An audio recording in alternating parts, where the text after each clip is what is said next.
नमस्कार दोस्तों, आप सभी का स्वागत है आपके अपने YouTube चैनल IQ वर्ल्ड पे। दोस्तों, अगर आप रेलवे में किसी भी परीक्षा की तैयारी कर रहे हैं, अगर आप रेलवे में सबसे पॉपुलर जो एग्ज़ाम है NTPC, तो NTPC का फॉर्म भरने का सोच रहे हैं और अगर आप ALP और टेक्नीशियन का फॉर्म भर चुके हैं तो आपके लिए ये वीडियो काफ़ी इम्पोर्टेंट होने वाला है। दोस्तों, इस वीडियो में मैं आपको बताऊंगा कि रेलवे गणित जो है, रेलवे मैथमेटिक्स जो है, उसकी तैयारी कैसे किया जाए। दोस्तों, आपको पता होगा कि NTPC में दो एग्जाम लिए जाते हैं, CBT 1 और CBT 2। ठीक है, तो CBT 1 में आपको पता है कि 30 क्वेश्चन जो है वो मैथ से पूछे जाते हैं और CBT 2 में 35 क्वेश्चन मैथ से पूछे जाते हैं। तो दोस्तों, ये 30 क्वेश्चन जो गणित के हैं ये काफ़ी महत्वपूर्ण हो जाते हैं CBT 1 में, और 35 क्वेश्चन जो CBT 2 में है ये भी काफ़ी इम्पोर्टेंट हो जाते हैं। तो दोस्तों, आज मैं आपको ऐसा तरीका बताऊंगा गणित बनाने का, खास करके रेलवे का जो गणित है उसको बनाने का इतना सटीक तरीका मैं आज आपको बताऊंगा कि जिससे आप 30 में से 30 क्वेश्चन बिल्कुल आसानी से सही कर सकते हैं और CBT 2 में भी आप 35 में से 35 क्वेश्चन सही कर सकते हैं। और दोस्तों, अगर देखा जाए प्रीवियस ईयर कट ऑफ देखा जाए तो अगर आप कहीं पर भी अगर 30 से कम करते हैं, 35 से कम करते हैं तो आपका रिजल्ट होना बहुत ही मुश्किल हो जाएगा। तो इसके लिए आपको मैथ और रीजनिंग में अच्छा खासा पकड़ बनाने की आवश्यकता होगी। तो आज के इस वीडियो में मैं आपको बताऊंगा कि कैसे पढ़ें कि गणित में 30 में से 30 क्वेश्चन सही हो जाए। आज मैं आपको जो भी तरीका बताऊंगा पढ़ने का, और जो भी मैं बताऊंगा आज वो एकदम प्रामाणिक होगा। और ऐसे ही पढ़ करके मैंने भी NTPC 2019 में फाइनल सिलेक्शन लिया था, फिर NTPC GDCE 2019 में इसमें भी फाइनल सिलेक्शन लिया था। उसके बाद ग्रुप D कोलकाता में मैंने फाइनल सिलेक्शन लिया था। उसके बाद टेक्नीशियन PCM वाला, टेक्नीशियन जो PCM पर होता है ESM, उसमें मैंने सिकंदराबाद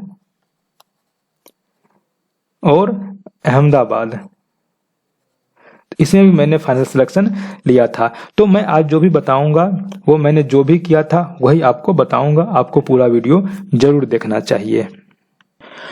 तो दोस्तों, अगर हम तैयारी स्टार्ट करते हैं तो सबसे पहले हमको क्या करना चाहिए, सबसे पहले जो RRB की ऑफिशियल वेबसाइट है उस पर जाकर के सिलेबस डाउनलोड करना चाहिए।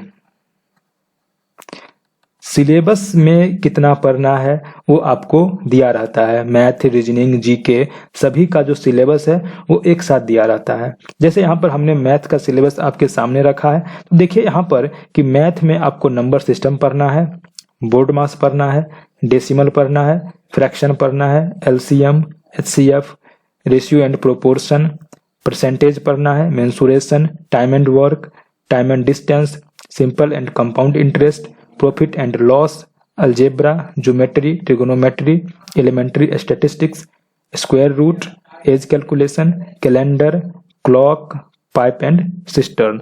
आप देख सकते हैं यहाँ पर कि आपका जो अर्थमेटिक है और एडवांस मैथ है,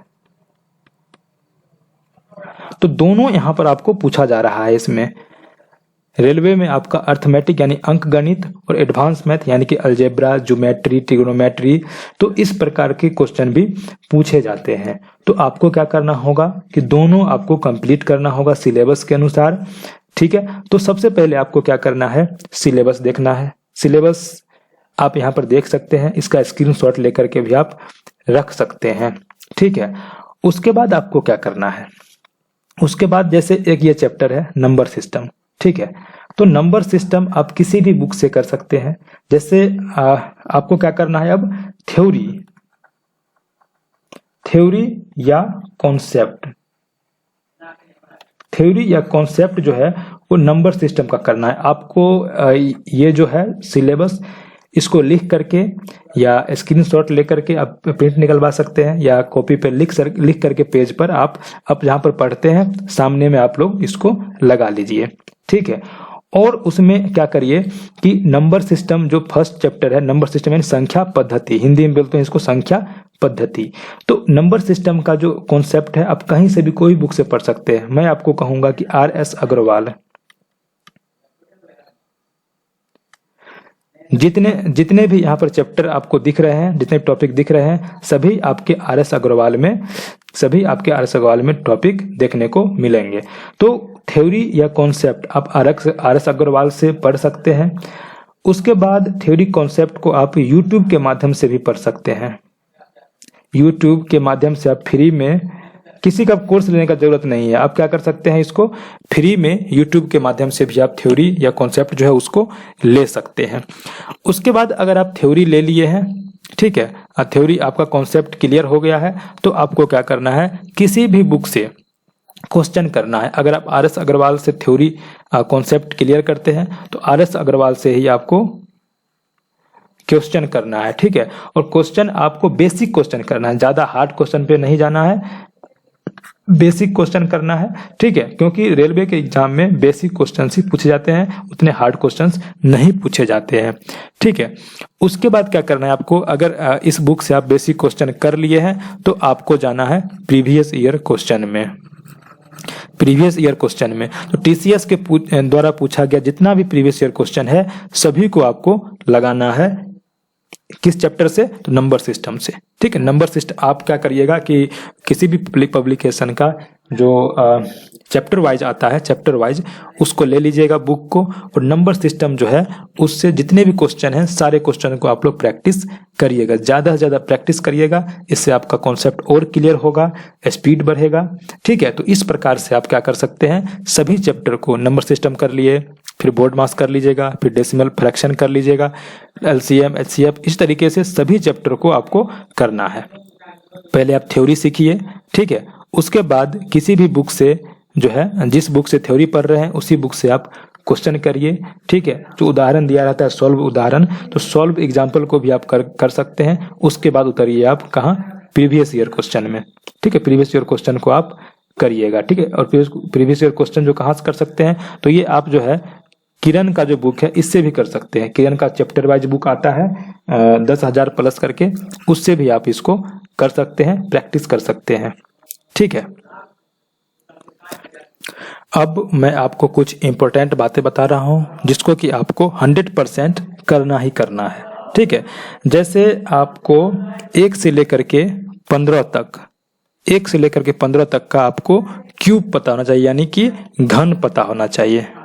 आपको मुंह पे रटा हुआ होना चाहिए, आपको कैसे रटना है वो आप देख लीजिएगा, ठीक है। उसके बाद आपको 1 से लेकर के 35 तक का जो स्क्वायर होता है, यानी कि वर्ग आपको ध्यान रखना है। जैसे किसी क्वेश्चन में 30 का स्क्वायर आ जाएगा, 31 का स्क्वायर आ जाएगा, 25 का स्क्वायर आ जाएगा, तो आपको निकालने का जरूरत नहीं पड़े, आपको याद ही रहे वो, ठीक है। ये सब आपको करना है। उसके बाद आपको 1 से लेकर के 30 तक का, 1 से लेकर 30 तक का टेबल आपको याद होना चाहिए। 1 से लेकर के 30 तक का टेबल आपको याद होना चाहिए। कम से कम आपको 20 तक का तो टेबल याद होना ही चाहिए, ठीक है। 1 से 20 तक आप बच्चा में भी याद किए होंगे, तो ये टेबल आपको काफी, जैसे देखिए आपको दिया हुआ कहीं रहे कि 15 × 8 बट्टा 12 × 7, ये आपको दिया हुआ रहे, तो 15 8 120 होता है, आपको पता होना चाहिए, 12 7 84 होता है, पता होना चाहिए, ठीक है। तो आपको इसमें गुना करने का जरूरत नहीं पड़े, आपको याद ही होना चाहिए, तो आप आसानी से सॉल्व कर सकते हैं, ठीक है। तो ये चीज आपको ध्यान देना है। उसके बाद हम लोग आते हैं, उसके बाद देखिए, जैसे आपको कुछ जो है सो फॉर्मूला भी आपको याद होना चाहिए। फॉर्मूला में आपको जैसे अलजेब्रा का फॉर्मूला होता है, जैसे a + b का होल स्क्वायर या a + b का होल क्यूब और a² - b², ये सब का जो फॉर्मूला है ये आपको एकदम मुंह पे रटा हुआ होना चाहिए, ठीक है। सब फॉर्मूला ऐसे निकाल सकते हैं, वो डिराइव कर सकते हैं, लेकिन आपको क्या है कि ये सब रेलवे के एग्जाम के लिए खास करके एकदम मुंह पे रटा हुआ होना चाहिए। बहुत सारे फॉर्मूला होते हैं, फॉर्मूला का एक किताब ले लीजिए, उसे सारे फॉर्मूला को याद कर लीजिए। उसके बाद अगर आप याद कर लिए हैं, ठीक है, उसके बाद आपको ज्योमेट्री का भी जो है फॉर्मूला आपको याद होना चाहिए। उसके बाद मेंसुरेशन का भी फॉर्मूला आपको याद होना चाहिए। और उसके बाद आपको ट्रिगोनोमेट्री का, उसके बाद एक और होता है आपको लॉग का फॉर्मूला। तो ये सब फॉर्मूला आखिर याद होगा कैसे, ठीक है, algebra, geometry, mensuration, trigonometry, log. तो ये सब को क्या करना होगा आपको, इसको किसी पेज पर लिख लीजिए, ठीक है, लिखकर, और जहां पर पढ़ते हैं स्टडी टेबल जहां पर आपका, वहां पर दीवार में चिपका दीजिए। और आपको यह भी पता है कि जो चीज दीवार में चिपक जाता है वो जिंदगी में कभी याद होता नहीं है, ठीक है। तो आपको याद रहे इसके लिए क्या करना होगा, आपको सारे फॉर्मूला जो है अलजेब्रा यानी कि बीजगणित, ज्यामिति, क्षेत्रमिति, त्रिकोणमिति और लॉग, इस सब का फॉर्मूला कैसे याद रहेगा, तो ये ऐसे याद रहेगा कि आप इस सारे चैप्टर से क्वेश्चन प्रैक्टिस करते रहेंगे, फॉर्मूला का यूज होता रहेगा, तो ये फॉर्मूला आपको याद रहेगा, ठीक है। अब हम लोग कुछ और बातें देख लेते हैं इसमें। जैसे एक पॉइंट आता है आपका कि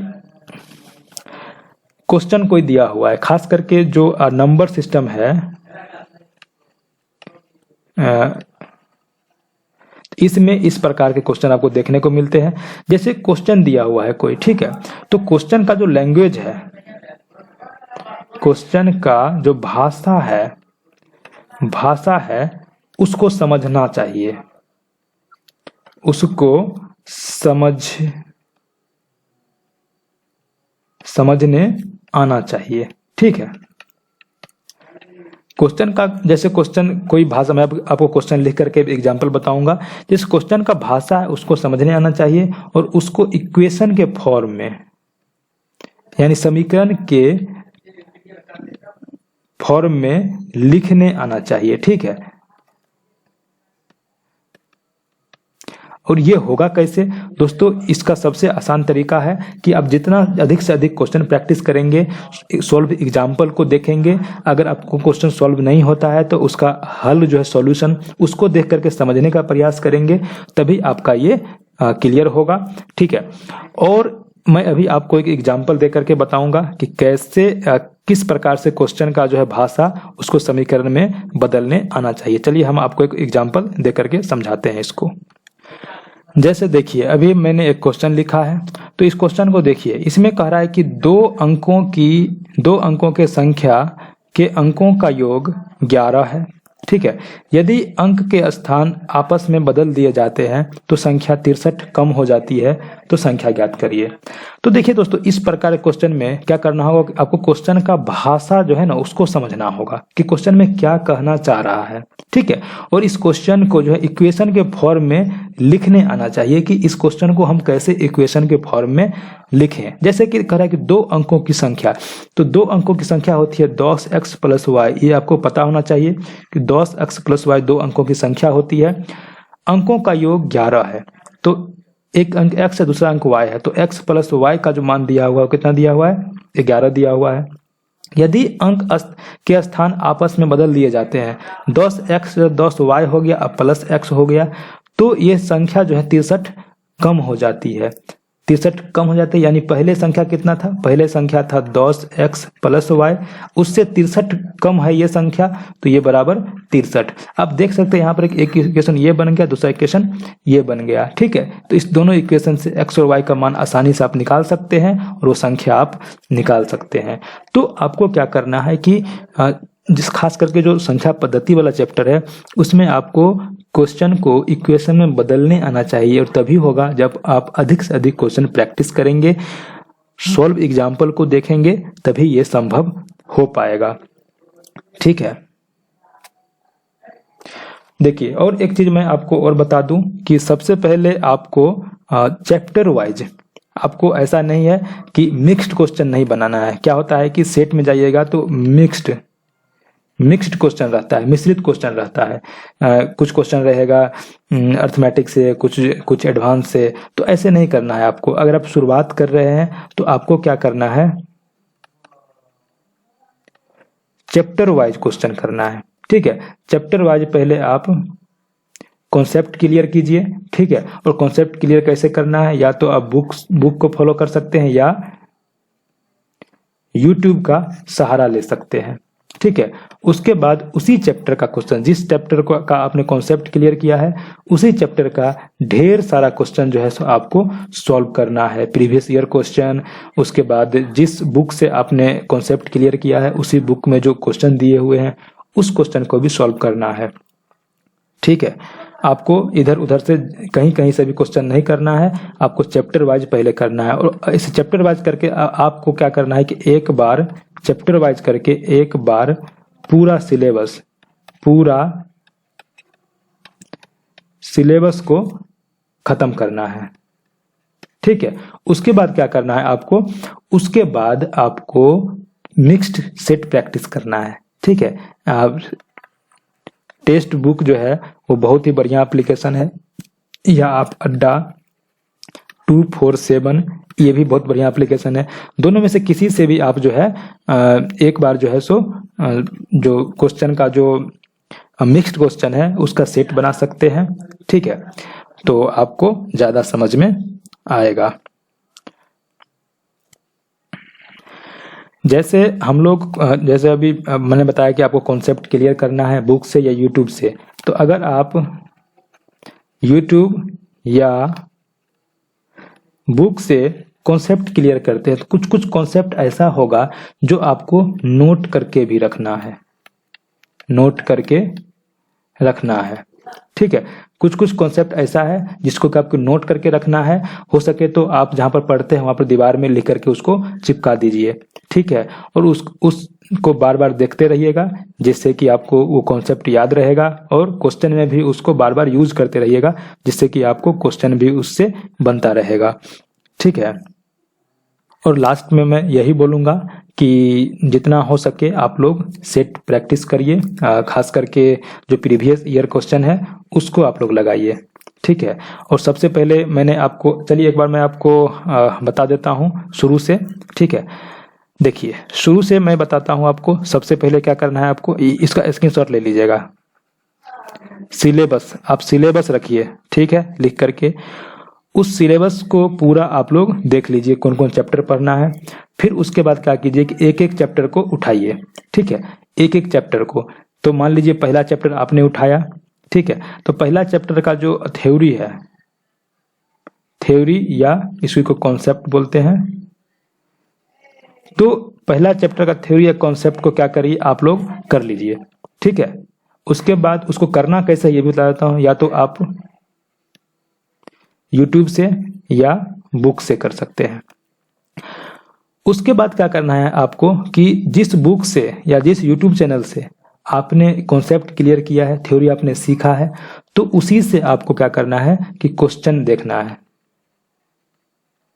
क्वेश्चन को सॉल्व करना है। ठीक है, अगर आप 30-40 क्वेश्चन सॉल्व कर लेते हैं उससे, उसके बाद क्या करना है आपको, उसके बाद आपको देखना है PYQ यानी प्रीवियस ईयर क्वेश्चन, और ढेर सारा प्रीवियस ईयर क्वेश्चन को प्रैक्टिस कर लेना है। ठीक है, ये तो हो गया कि आपको कैसे कैसे पढ़ना है। हर एक चैप्टर को आपको बारी बारी से ऐसे करना है। आपने सिलेबस देखा, पहला चैप्टर को आप ऐसे कर लिए, फिर दूसरा चैप्टर को ऐसे कर लीजिए। उसके बाद आपको क्या करना है, देखिए उसके बाद आपको क्या करना है कि सारा चैप्टर आपने ऐसे कर लिया। उसके बाद आपको मिक्स्ड सेट बनाना है। ठीक है, मिक्स्ड सेट यानी कि पूरा मिक्स्ड क्वेश्चन रहेगा उसमें, तो वो सेट आपको प्रैक्टिस करना है। ये तो हो गया कि आपको चैप्टर कैसे करना है, सिलेबस कैसे कवर करना है। अब आपको मैं बताता हूं कि जो स्पीड कैलकुलेशन है वो कैसे होना चाहिए। तो उसके लिए आपको मैंने बताया था कि फॉर्मूला जो है आपको पूरा याद होना चाहिए। फॉर्मूला अलजेब्रा का हो, चाहे ज्योमेट्री का हो, चाहे मेंसुरेशन का हो, ट्रिग्नोमेट्री का हो, चाहे लॉगरिदम का हो, सारा फॉर्मूला याद होना चाहिए। और ये याद कैसे होगा, इसको लिख करके आप टेबल के सामने चिपका लीजिए और उसको बार बार क्वेश्चन में अप्लाई करते रहिए, ठीक है। तो सारा फॉर्मूला आपको याद हो जाएगा। उसके बाद मैंने क्या बताया था आपको कि 1 से लेकर के 15 तक का आपको क्यूब यानी कि घन याद ही होना चाहिए, ठीक है, घन याद ही होना चाहिए। 1 से लेकर के 35 तक का स्क्वायर यानी कि वर्ग आपको याद होना चाहिए, क्योंकि वर्ग निकालने का उस समय में टाइम उतना रहता नहीं है, ठीक है। 1 से लेकर के 30 तक का जो है आपको टेबल पता होना चाहिए, पहाड़ा जिसको बोलते हैं, ठीक है। और कम से कम 20 तक का तो होना ही चाहिए, ठीक है, ठीक है। तो ये चीज आपका 100% होना चाहिए, ठीक है। और क्वेश्चन जो है सो क्वेश्चन को समझ करके उसको इक्वेशन के फॉर्म में बदलना भी आपको आना चाहिए, और तभी होगा जब आपका सेट प्रैक्टिस रहेगा, क्वेश्चन प्रैक्टिस ढेर सारा रहेगा, तो आप आसानी से क्वेश्चन को समझ पाएंगे। तो दोस्तों उम्मीद करता हूं कि जो आज का जो वीडियो है आप लोगों को अच्छे ढंग से समझ में आ गया होगा, कैसे कैसे रेलवे में मैथ का तैयारी करना है, ठीक है। तो अगर आप रीजनिंग पर भी ऐसा वीडियो चाहते हैं तो रीजनिंग का कैसे करना है तो आप लोग कमेंट करिएगा, और अगर वीडियो हेल्पफुल लगे तो चैनल को सब्सक्राइब करके इस वीडियो को लाइक और वीडियो को शेयर भी जरूर कर दीजिएगा, ठीक है। चलिए फिर मिलते हैं नए वीडियो में, bye bye, take care, best of luck.